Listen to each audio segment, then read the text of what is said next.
Hello friends, कल्पना क्रिएशने आरेकटी निউ ভিডিওতে সবাইকে অনেক অনেক স্বাগত। প্রেগন্যান্সি 4 মাসের শেষের দিকটা আমি কেমন ভাবে কাটাচ্ছি সেটা আজকে এই ব্লগের মাধ্যমে আপনাদের সাথে শেয়ার করব। প্রেগন্যান্সি 4 মান্থের শেষের দিকে এসে আমার সংসারে অক্লান্ত পরিশ্রম আর অক্লান্ত কাজবাজগুলো নিয়ে আমার এই ব্যস্ত রুটিনটা শুরু হয়েছে। কিভাবে যে আমি 4 মান্থের শেষের দিকে এসে কাজবাজগুলো সব ঠিকভাবে সম্পূর্ণভাবে করছি, তার মধ্যে শেষের দিকটা কিভাবে কাটালাম সবটাই ব্লগের মধ্যে শেয়ার করব। আজকে দেখুন সকাল থেকে ব্লগটা কিন্তু আমি শুরু করেছি, যেহেতু আজকে আমি কিন্তু সকাল সকাল উঠে পড়েছি। তারপর মুখ ধুয়ে এসে একটু ফ্রেশ হয়ে নিয়েছি। ফ্রেশ হয়ে তারপর যে বাসি ঘরটা আছে তো সেগুলো আর কি আজকে একটু গোছাবো। যে বেডশিটটা অনেক দিন থেকে পাতানো ছিল, তো ভাবলাম আজকে বেডশিটটা তুলে ফেলি। আজকে বেডশিটটা কেচে নেব। তারপরে ওই যে বালিশের যে কভারগুলো রয়েছে সেগুলো এক এক করে সব খুলে নেব। এগুলো অনেক দিন থেকে নোংরা হয়ে গেছিলো। আর যদি প্রেগনেন্সি টাইম আমি কিন্তু কাচতে পারি না, ভারী ভারী জিনিসপত্র সবই আমার হাজব্যান্ড কিন্তু কেচে দেয়। তো সেই মতো করে আমি এখন কিন্তু খুলে রেখে দিচ্ছি। তারপর ও যখন কাজে থেকে বাড়ি ফিরবে তখন কিন্তু ও কিন্তু সবগুলোই কেচে দেবে। তারপরে যে আমি কিন্তু সব কিছু ভিজিয়ে রেখে দেব। তো এই যে বালিশগুলো এখন কিন্তু আমি এক এক করে রেখে দিয়ে দিচ্ছি। তারপরে ছেলে একটু পরেই ঘুমিয়ে উঠেছে। এই যে ও ঘুমিয়ে উঠে এসে পরে চলে এলো। তো এসে পরেই দেখুন আমাকে কাজ তো করতেই দিচ্ছে না, সেই মতো করে কিন্তু ও কিন্তু শুয়ে রয়েছে, বলছে আমি এখন উঠবো না। আমি বললাম উঠো, জলদি আমি কাজগুলো গুছিয়ে নিই, তারপরে তুমি আপনার মুখ টুক ধুয়ে এসো, ফ্রেশ হয়ে এসো। উঠছেই না। তারপর বললাম যাও বালিশগুলো নিয়ে যাও, বেশ কিছুদিন ধরে তো বৃষ্টি হয়ে উঠছেই না। তারপর বললাম যাও বালিশগুলো নিয়ে যাও, বেশ কিছুদিন ধরে তো বৃষ্টি হয়েছে, একটু রোদ দিয়েছে, তুমি যাও বালিশগুলো রোদে দিয়ে এসো। হ্যাঁ, ছেলে কিন্তু কথা শুনে, বলবো না যে কথা শুনে না, কথা শুনে। এই যে দেখুন আমি যে মতে বললাম যে বালিশগুলো রোদে দিয়ে এসো, সেই মতো করে কিন্তু ও বালিশগুলো আর কি রোদে দিয়ে চলে আসে। তারপর যে আমি যে সমস্ত কাপড় জামাগুলো ছিল সেগুলো আমি ওই যে রান্নাঘরে নিয়ে চলে যাব। এই যে ও কিন্তু উঠাতে পারছে না, বলছে আমি একেবারে সবগুলো কিন্তু নিয়ে যাব। আমি বললাম এক এক করে নিয়ে যাও, যে উঠানের মধ্যে পড়ে যাবে, তো বালি ধরে লেগে যাবে। তো কিছুতে শুনতে চাইছে না, বলছে না একবারের মধ্যে আমি নিয়ে যাব, আমাকে সব কিছুই ভালো করে গুছিয়ে দিয়ে দাও, আমি নিয়ে যাব। এই যে দেখো ওটার জন্য অপেক্ষা করেছিল, বলছে আমি সব নিয়ে যাব। এই যে দেখো নিয়ে কিন্তু চলে যাচ্ছে ও। তারপর আমি যে আরও এক্সট্রা যে কাপড় ছিল সেগুলো এই যে আমি এখন নিয়ে চলে যাব রান্নাঘরের দিকে। তারপর ভিজিয়ে রেখে যাব, হাজব্যান্ড যখন আসবে তখন ওকে কেচে দেবে। তারপর এই যে আমি এখন বেডটাকে ভালো মতো করে ঝেড়ে নিচ্ছি, যে নোংরাগুলো আর ছিল সেগুলো আমি ঝাড়াঝুড়ো করে নিলাম। তারপর আমি রান্নাঘরের দিকে চলে যাব। এই যে দেখুন অনেকগুলো কাপড় জড়ো হয়ে গেছে। তো আমি তো কাচতে পারছি না এখন, যেহেতু 4 মাসের শেষের দিকে প্রায় চলছে। এখন শরীরটা মোটামুটিভাবে একটু ভালো আছে, বলবো না যে একেবারে অসুস্থ, মোটামুটিভাবে 4 মাসের শেষের দিকে এসে একটু আমি সুস্থ আছি। তারপর এই যে একটা তারপর একটা যে ঝুড়িগুলো হয় না ছোট, তো সেগুলো নিয়ে চলে এসেছে। আর এদিকে ছেলে কিন্তু মুখ ধুতে চলে এসেছে বালিশগুলো রোদে দেওয়ার পরে। তারপর আমি বাড়ির দিকে যাব। এই যে আমার শাশুড়ি মা এখন বাড়ি থেকে আসছে, তো সবজি বাড়ির দিকে যাব। কিছুটা অনেক দিন থেকে শাক খেতে ইচ্ছা হচ্ছিল, তো ভাবলাম যে বাড়ি যাই কিছু শাক তুলে নিয়ে আসি।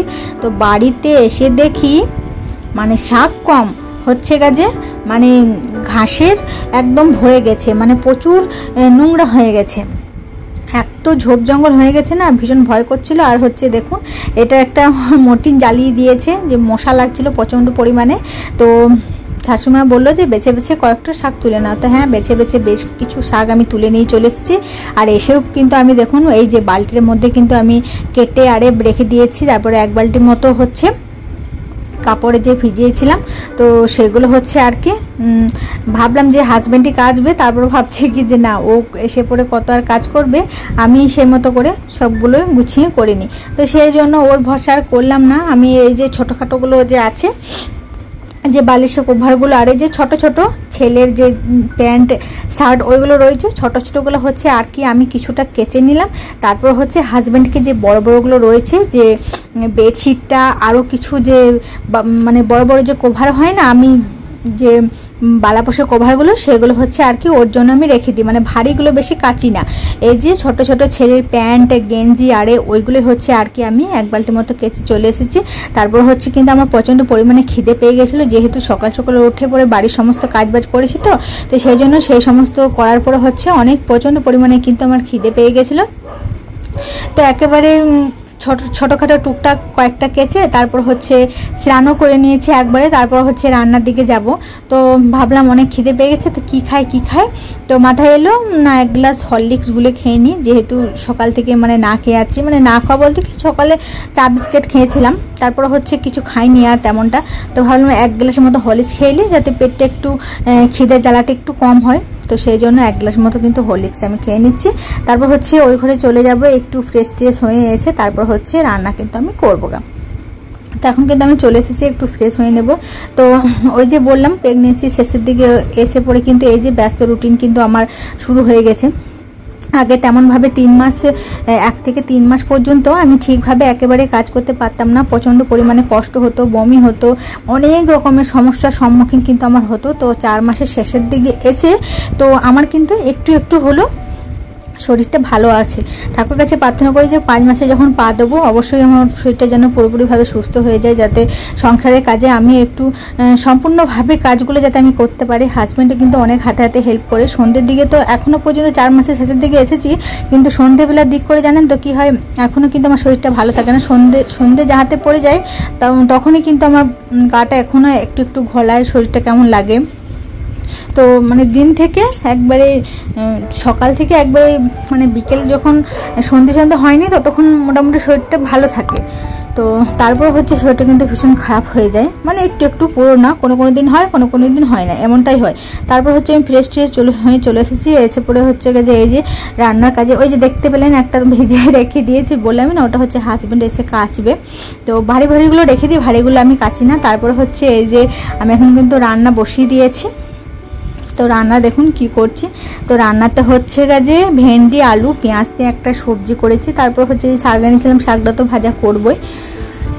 তো তারপর হচ্ছে কিন্তু আমার একটু খিদে পেয়ে গেছে, তো সেই জন্য ওই যে বললাম 1 গ্লাস মতো হরলিক্স খেয়ে নিচ্ছি শুধু। তারপর হচ্ছে ফ্রেশ ট্রেশ এসে ওই মাদের ঘর থেকে হচ্ছে একটু আচার নিয়ে এসেছি, তারপর হচ্ছে শাকটা ভেজে নিয়েছি। তো শাক আর আচার দিয়ে হচ্ছে আজকে কিন্তু খাবারটা আমি খেয়ে নেব। আর আমার 4 মাসের প্রেগনেন্সি ব্যস্ত রুটিনটা আমার এইভাবেই কিন্তু পেরিয়ে যাচ্ছে পুরো। আমি কিন্তু আপনাদের সাথে একদিন পুরো সকাল টু নাইট অবধি ডেলি রুটিনে প্রেগনেন্সিতে কী খাওয়া দাওয়া করি, কেমনভাবে থাকে, সমস্ত কিছু আমি শেয়ার করব। ওই যে বললাম কিছুদিন পর আমি কিছুদিন প্রেগনেন্সি ভিডিওগুলো আমি অফ রেখেছিলাম, তো এখন কিন্তু কন্টিনিউ আপনাদের সাথে প্রেগনেন্সি ভিডিওগুলো শেয়ার করব, আর কন্টিনিউ আপনাদের সাথে প্রেগনেন্সি ভিডিওগুলো শেয়ার করতে থাকবো। ওই যে বললাম যে কিছুদিন পর অবশ্যই আপনাদের সাথে প্রেগনেন্সি ভিডিওগুলো শেয়ার করব। তা হ্যাঁ, আবার কিন্তু ফিরে এলাম। কিছুদিন পর হচ্ছে শরীরটা আমার একটু সুস্থ আছে, তো এবার থেকে কন্টিনিউ এই ভিডিও দেওয়ার চেষ্টা করব, প্রেগনেন্সি ভিডিওগুলো। আমার বেবি কবে থেকে নড়াচড়া করছে কি না সমস্ত কিছু আপনাদের সাথে শেয়ার করতে কিন্তু আমি থাকবো। তারপর হচ্ছে রাত্রের দিকে খাবারে আমি একটু রেডি করে নিচ্ছি, হচ্ছে যে আটাটা মেখে নিলাম। তারপর হচ্ছে আলুটা প্রথমে দেখলাম ম্যাশ করে নিয়েছি, আদা রসুন আর সমস্ত কিছু দিয়ে হচ্ছে আলুর চপের মতন একটা করে নিয়েছি। বানাবো হচ্ছে রাত্রেবেলায় আলুর পরোটা।